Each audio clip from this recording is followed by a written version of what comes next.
The Fair Labor Standards Act, or FLSA, is a federal law that sets basic standards for minimum wage and overtime pay. Although the rules might seem straightforward, when employees are tipped, such as in restaurants, or work in retail establishments, complying with the FLSA becomes a little more complex. Hello, and welcome to HR Over Coffee, a video series from the experts at HR 360 where you'll learn how to effectively hire, manage, and terminate employees.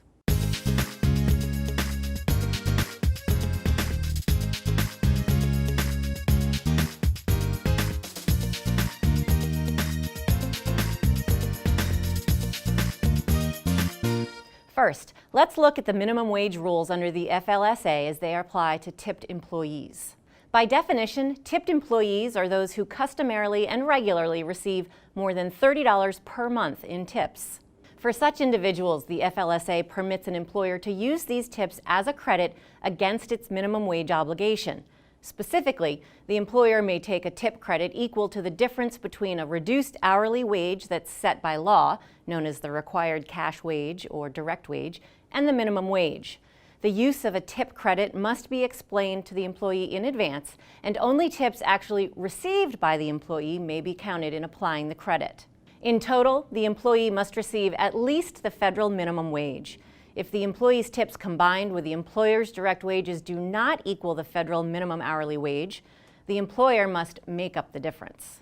Additionally, unless they're participating in a valid tip pooling or sharing arrangement, employees are entitled to keep all of their tips. An employer must notify tipped employees of any required tip pool contribution amount and may only take a tip credit for the amount of tips each tipped employee ultimately receives. Most retail employees are also entitled to the minimum wage. Employees paid on a commission basis or who are paid a commission in addition to an hourly rate are covered by the FLSA minimum wage rules just as any other non-exempt employee. As with any other pay method, the commission pay method may in no case result in an employee being paid less than the minimum wage for all hours actually worked.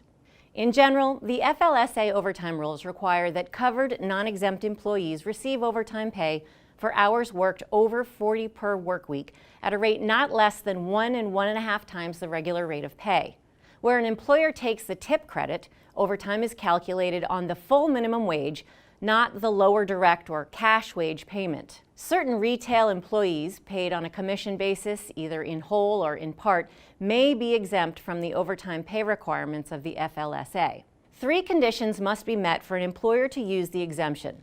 First, the employee must be employed by a retail or service establishment defined as an establishment 75% of whose annual dollar volume of sales of goods or services, or of both, is not for resale and is recognized as retail sales or services in the particular industry. Second, the employee's regular rate of pay must exceed 1 and 1/2 times the applicable federal minimum wage for every hour worked in a work week in which overtime hours are worked. Finally, more than half of the employee's total earnings in a representative period must consist of commissions. Unless all 3 conditions for the retail commissioned employee exemption are met, overtime premium pay generally must be paid for all hours worked over 40 hours in a work week at time and a half the regular rate of pay.